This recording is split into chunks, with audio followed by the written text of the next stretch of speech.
যে কোনো মানুষ রাতে ঘুমায় দোয়া পড়ে অজু করে, যে ব্যক্তি রাতে ঘুমায় দোয়া পড়ে অজু করে, ফাত্তার তারপর শেষ রাতে উঠে, ফায়াসআলুল্লাহ খাইরান তারপরও কিছু কল্যাণ চাই, ইয়া আতাহু ইয়াহু আল্লাহ তাহলে তাকে দিবেনই, দিবেই দিবে, অবশ্যই দিবেন।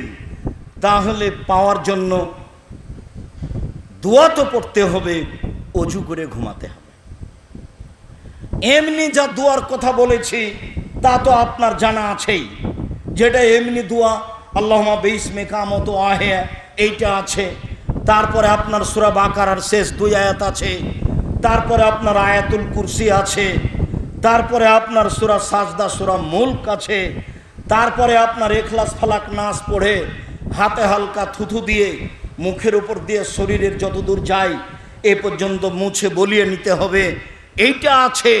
আর অজু করে ডান কাতে শুয়ে বলতে হবে আল্লাহুম্মা আসলামতু নাফসি ইলাইকা ওয়াজ্জাহতু ওয়াজহি ইলাইকা ওয়া ফাওয়াজতু আমরি ইলাইকা ওয়ালজাতু যাহরি ইলাইকা রাগবাতার রাহাবাতান ইলাইকা লা মালজা ওয়া লা মানজা মিনকা ইল্লা ইলাইকা আমানতু বিকিতাবিকা আল্লাযী আনসালতা ওয়া নাবিয়্যিকা আল্লাযী আরসালতা।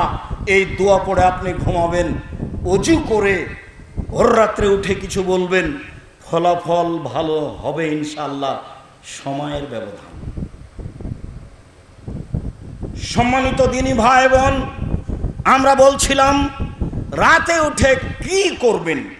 আয়েশা রাদিয়াল্লাহু তাআলা আনহা বলেন, কানা নবী সাল্লাল্লাহু আলাইহি ওয়াসাল্লাম ইসাল্লি ফিমা বাইনা ইয়াফরগা মিনাস সালাতিল ইশা ইলাল ফজর।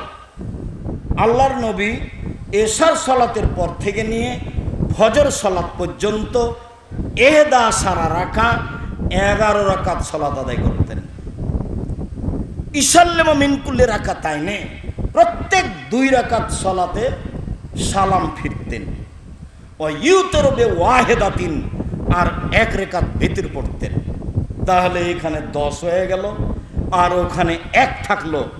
আরো অনেক হাদিস, এদিকে হবে 8 আর ওইদিকে হবে 1, আর না হয় এদিকে হবে 8 ওইদিকে হবে 3, সব মিলে হবে 11।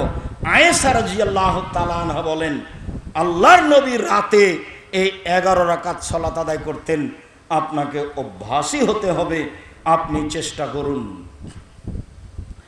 আবু হুরায়রা রাদিয়াল্লাহু তাআলা আনহু বলেন, রাসূল সাল্লাল্লাহু আলাইহি সাল্লাম বলেছেন, পৃথিবীর মানুষ মনে রেখো, ইন্না দীনা ইসরুন, নিশ্চয় দিন সহজ, নিশ্চয় দিন মানা সহজ, নিশ্চয় রাতে উঠে ইবাদত করা সহজ।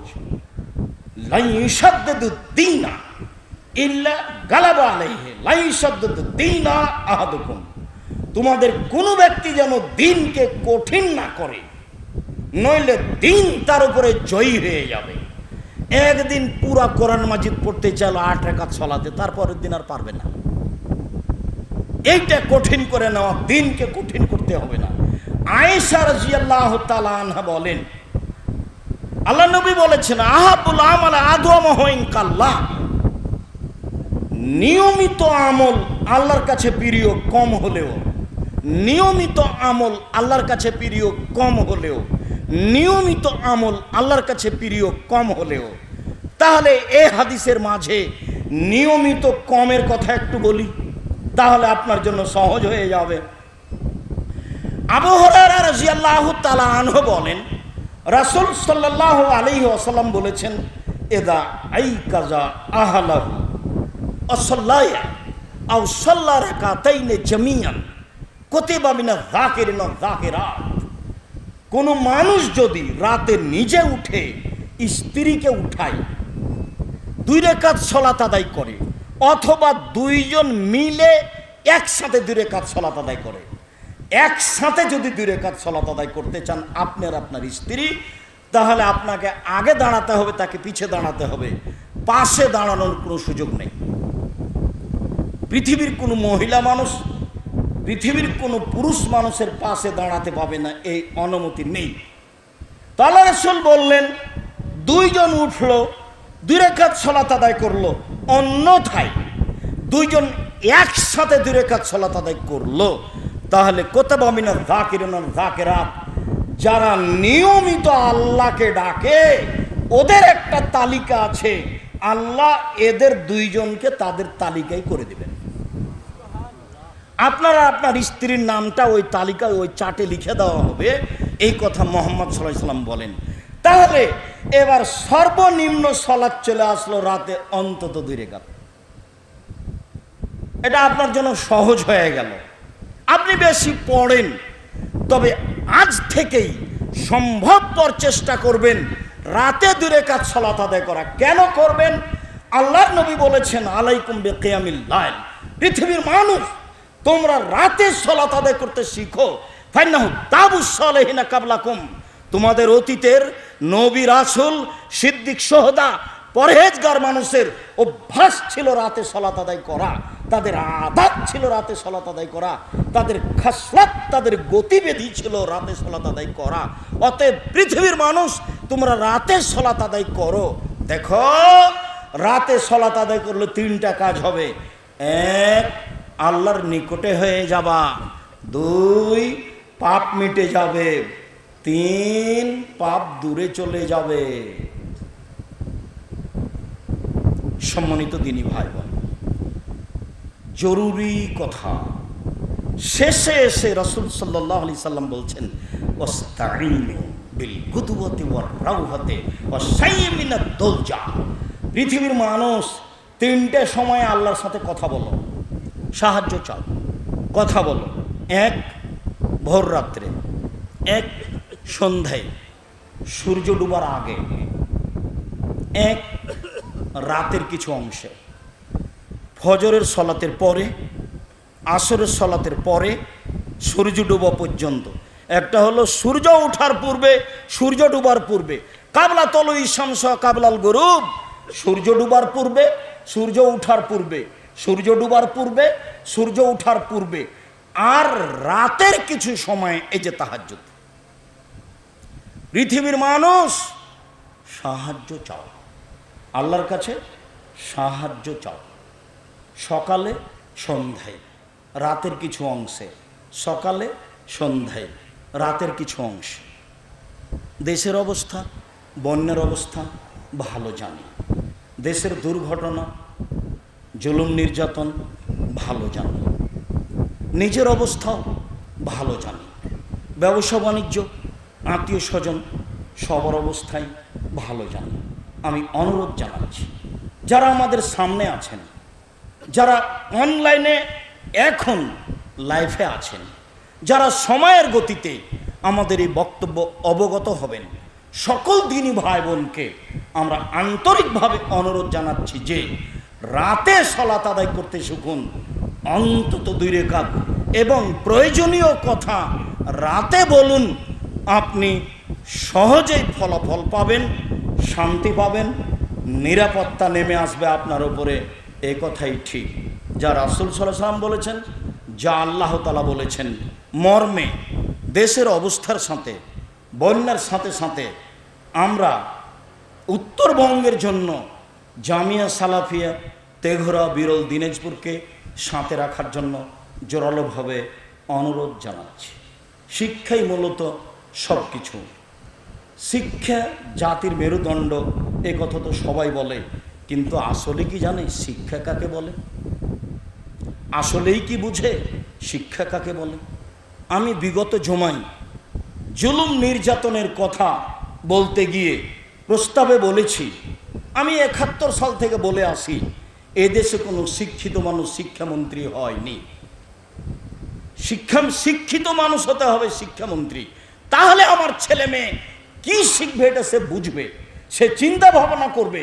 কেমনে আমার ছেলে স্কুলে বলতে পারে ওমা তোমার আকাশ তোমার বাতাস, ও কালিমা তোমার আকাশ তোমার বাতাস? লজ্জা হয় না আপনার? আপনি মুসলিম, কে বলেছে আপনি মুসলিম? আপনি তো একজন মুশরিক, আপনার ছেলে মুশরিক, আপনার মেয়ে মুশরিক, আপনার বাপ মুশরিক, আপনার 14 গোষ্ঠী মুশরিক। সেদিন থেকে বলে আসছি, আজও বলছি, গতদিন খোলাভাবে বলেছি, বর্তমান সরকার বা যারা আসবে ক্ষমতায় তাদের উচিত অন্তত দেশের অ্যাসেম্বলি এইটাকে পরিবর্তন করতে হবে। ঠাকুর বলেছে ওমা তোমার আকাশ তোমার বাতাস। আমি আজ থেকে 30 বছর আগে বলেছি তোর বাপের আকাশ। আমি কোনোদিন ছাড় দিইনি। কিছুদিন বন্ধ থাকলে আমি মুসলিম, আমার ছেলে মেয়ে কথা বলতে পারে কি করে, বারবার বলতে পারে, ঠাকুর রবীন্দ্রের সাথে মিল দিয়ে বলতে পারে ও কালিমা তোমার আকাশ তোমার বাতাস। আমি বিদ্যা হারিয়ে দিয়েছি? জি না। শিক্ষিত মানুষকে শিক্ষামন্ত্রী করতে হবে। উত্তরবঙ্গের লোককে জানাচ্ছি, আপনাদের অন্তরের অন্তরস্থল থেকে বলতে হবে আল্লাহ তুমি জামিয়া সালাফে কবুল করো, জাতির জন্য করো, এই দেশের জন্য করো, উত্তরবঙ্গের লোকের জন্য করো।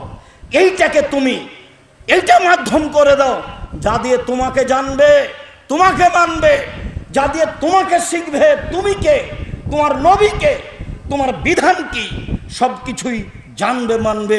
এই একটা মাধ্যম তুমি করে দাও। আমি বাংলাদেশের উত্তরবঙ্গের লোককে কোনো সময় জামিয়া সালাফিয়ার তেঘরা বিরল দিনাজপুরকে খাটোভাবে দেখা চাইনি। যদি আপনি খাটোভাবে দেখেন সেটা আপনার ব্যাপার, তবে আমি কোনোদিন খাটো চোখে দেখবেন এটা আমি চাইনি। এর জন্য জবাব দিলে আপনি দিবেন, আমি আপনাকে বলে আসছি আমাকে জবাব দিতে হবে না।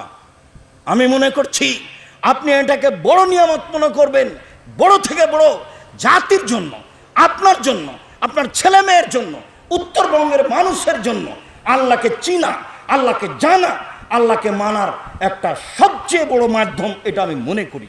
আমিও মনে করছি আপনি মনে করলে আপনার যেটা প্রথম যেটা জরুরি হবে আপনার জন্য, আপনি আমার বোন, আপনি আমার ভাই, আপনাকে ভাই হিসাবে দাবি জানাচ্ছি, বোন হিসাবে দাবি জানাচ্ছি, জামিয়া সালাফিয়া তেঘরা বিরল দিনাজপুর আপনার নিজস্ব প্রতিষ্ঠান মর্মে আপনি বলবেন আল্লাহ তুমি জামিয়া সালাফে কবুল করো।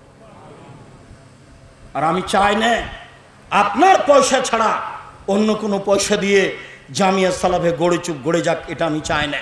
মনে রাখবেন জামিয়া সালাফে কোনো বিত্তশালী দিয়ে চলে না, জামিয়া সালাফে বিদেশি সংস্থা দিয়ে চলে না, জামিয়া সালাফে বৈদেশিক কোনো টাকা দিয়ে চলে না। জামিয়া সালাফে আপনার 5 টাকা 10 টাকা 50 টাকা 500 টাকা 5000 টাকা 50,000 টাকা দিয়ে চলে, এই কথাই ঠিক। আপনি এখানে অক্ষরে অক্ষরে খোঁজ নেন। অতএব আপনার মুখে থাকবে যেমন দোয়া, হাতটা থাকবে তেমন, এবং এটা হবে জান্নাতের মাধ্যম। যেটা সব সময় বলে আসি, জান্নাত পাওয়ার জন্য সবচেয়ে বড় শক্তিশালী ক্ষমতাধর মাধ্যম হচ্ছে দান। আর জামিয়া সালাফিয়া হচ্ছে শিরক মুক্ত প্রতিষ্ঠান। এদেশের শিরক মুক্ত প্রতিষ্ঠান জামিয়া সালাফিয়া, বিদআত মুক্ত প্রতিষ্ঠান জামিয়া সালাফিয়া, দল মুক্ত প্রতিষ্ঠান জামিয়া সালাফিয়া, হিংসা মুক্ত প্রতিষ্ঠান জামিয়া সালাফিয়া, দেশের সর্বোচ্চ শিক্ষা মানে প্রতিষ্ঠান জামিয়া সালাফিয়া। যেখানে দেশের শিক্ষক বিদেশের শিক্ষক অবস্থান করেন সেই জামিয়া সালাফিয়া আপনাদের জামিয়া সালাফিয়া। কখনো আপনি একে খাটো চোখে দেখবেন না, আর বাইরে উল্টা কথা বলার চেষ্টা করবেন না। উল্টা কথা বললে জবাব আপনাকে দিতে হবে, আমাকে দিতে হবে না। আমি আপনার কাছে উল্টা কথা চাইনি, আপনার কাছে আমি অন্য কিছু কামনা চাইনি। 1 নম্বরে চেয়েছি দোয়া, 2 নম্বরে বলেছি যে জামিয়া সালাফাই কেউ যদি 10 টাকা দান করে, পতিতালয়ের মহিলা যদি কুকুরকে পানি পান করে জান্নাত পেতে পারে, পতিতালয়ের মহিলা যদি কুকুরকে পানি পান করে জান্নাত পেতে পারে, পতিতালয়ের মহিলা যদি কুকুরকে পানি পান করে জান্নাত পেতে পারে, এই নিঃস্বার্থপর শিরক মুক্ত বিদআত মুক্ত দল মুক্ত হিংসা মুক্ত প্রতিষ্ঠানে কেউ 10 টাকা দান করলে সে জান্নাত পাবে ইনশাআল্লাহ। এটা আমার দৃঢ় ধারণা মর্মে সকল দিনী ভাই বোনকে দাবি রেখে যাচ্ছি। প্রতিষ্ঠান আপনাদের করতে হবে, আমি আপনাদের সাথে ফাও আছি। চাঁপাই নবগঞ্জের ভাষাতে তাকে ফাও বলে, মানে 1 কেজি জিলাপি নিয়েছে, যখন নেওয়া হয়ে গেছে তখন বলছে একটু দেও না জি, একটু ফাও দাও, তখন ওকে একটু ভেঙে দিয়েছে, এটার নাম ফাও। আমি আপনার সাথে আছি, একদিন ডেকে পাওয়া যেত না, এখন আপনি কবে ডাকেন সে অপেক্ষায় থাকি।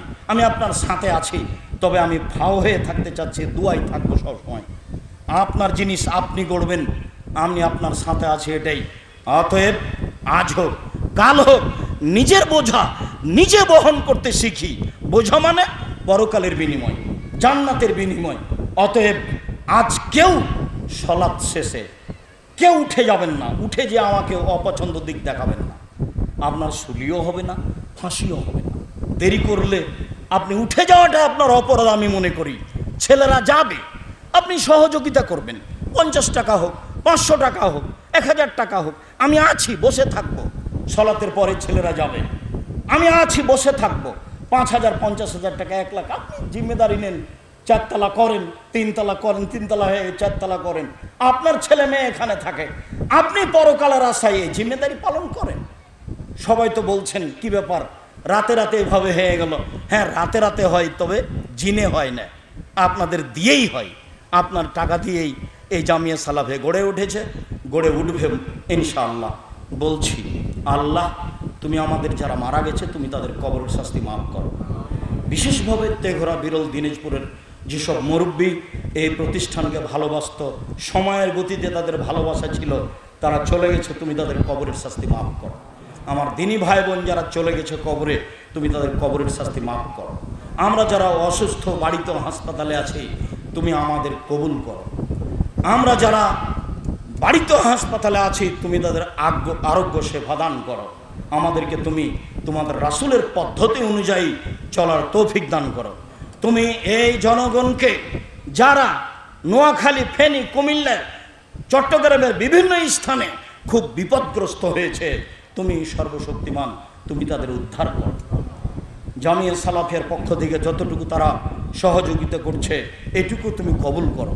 তুমি তাদেরকে বিপদ থেকে বাঁচাও। তুমি এই দেশের জাতিকে রক্ষা করো, এই দেশকে রক্ষা করো, এই দেশের প্রতি শান্তি, নিরাপত্তা দাও। তুমি সর্বশক্তিমান, তুমি সব কিছু করতে পারো। তুমি আমাদের মনের খোরাক, মনের আশা আকাঙ্ক্ষা জামিয়া সালাফেকে তুমি কবুল করো। জামিয়া সালাফের যেগুলো সমস্যা সেগুলো তুমি দূর করে দাও। আর জামিয়া সালাফেকে এমনভাবে কবুল করো যাতে করে এটা তৈরি করা ছেলে মেয়েদের আশা সবটাই যেন সহজ হয়ে যায়। তুমি আমাদের এই দাবি কবুল করো, তোমার দরবারের জোরালো দাবি, দাওয়াত, দোয়া রেখে। তুমি হচ্ছ মালিক, আনতা হাক্কুন, তুমি সত্য, ওয়াদাকা হাক্কুন, তোমার ওয়াদা সত্য, ও কওলুকা হাক্কুন, তোমার কথা সত্য। কিয়ামত হবে, ফলাফল হবে, জাহান্নাম জান্নাত হবে, তোমার কথা সত্য। কওলুকা হাক্কুন, তোমার কথা সত্য, ও নার হাক্কুন, জাহান্নাম সত্য, অল জান্নাতু হাক্কুন, জান্নাত সত্য, ও নাবিউনা হাক্কুন, নবীগণ সত্য, ও মুহাম্মাদুন হাক্কুন, মুহাম্মদ সত্য, ও সাত হাক্কুন, কিয়ামত সত্য। এই কথা বলার পরে তিনি বলেন, আল্লাহুম্মা আসলামতু, হে আল্লাহ আসলামতু লাক, আমি তোমাকে মেনে নিলাম।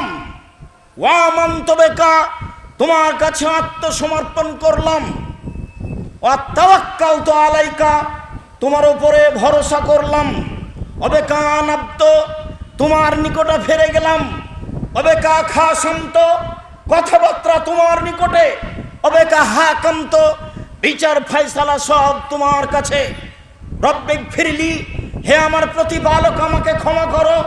মা কদ্দান্ত, আগে যা করেছি, অমা আক্ষার্ত, পরে যা করেছি, অমা আশ্রার্ত, গোপনে যা করেছি, অমা আলান্ত, প্রকাশ্যে যা করেছি, অমান তালামুবিহি, তুমি যেটা জানো আমি জানি না, সব পাপ তুমি ক্ষমা করে দাও। আনতাল মুকাদ্দিমু, তুমি আগে থেকে আছো। আনতাল মুআক্খিরু, শেষেও তুমি থাকবে। লা ইলাহা ইল্লা আনতা, তুমি ছাড়া কোনো মাবুদ নাই। লা ইলাহা গায়রুকা, তুমি ব্যতীত কোনো মাবুদকে স্বীকৃতি দিই না। এই দোয়া আল্লাহর নবী ঘুম থেকে উঠে পড়লেন। ভারী মনে হচ্ছে, মুখস্থ করতে হবে। যুবকদের জন্য 1 দিন সময়, মুরব্বীদের জন্য 8 দিন, 15 দিন। আল্লাহর নবী উঠে দিও পড়তেন, কেবলার দিকে মুখ করে, আকাশের দিকে মুখ করে পড়বেন।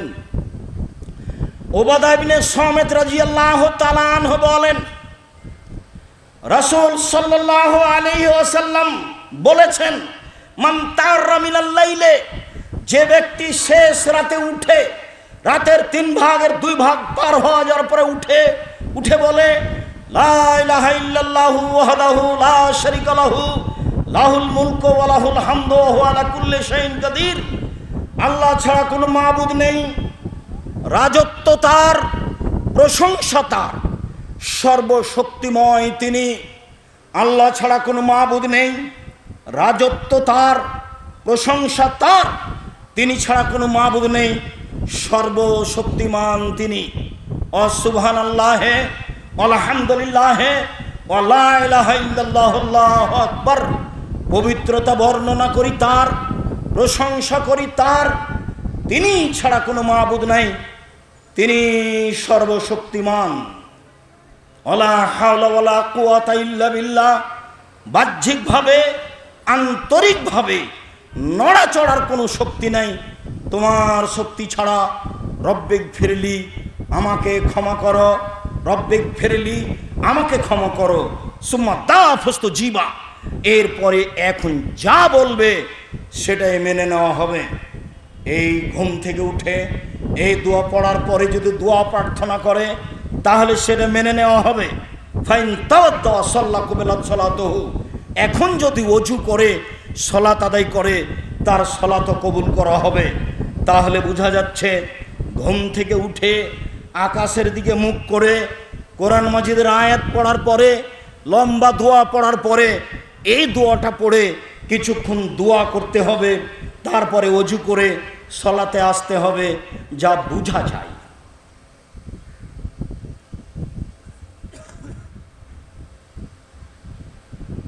জাবের রাদিয়াল্লাহু তাআলা আনহু বলেন, রাসূল সাল্লাল্লাহু আলাইহি ওয়াসাল্লাম বলেছেন, ইন্না ফিল লাইলি লা সাআতান, নিশ্চয় রাতে একটা সময় রয়েছে, লা ইয়াফিকুহা রাজুলুন মুসলিম, যে কোনো পুরুষ নারী ওই সময়টা পেয়ে যায়, যে কোনো পুরুষ নারী ওই সময়টা পেয়ে যায়।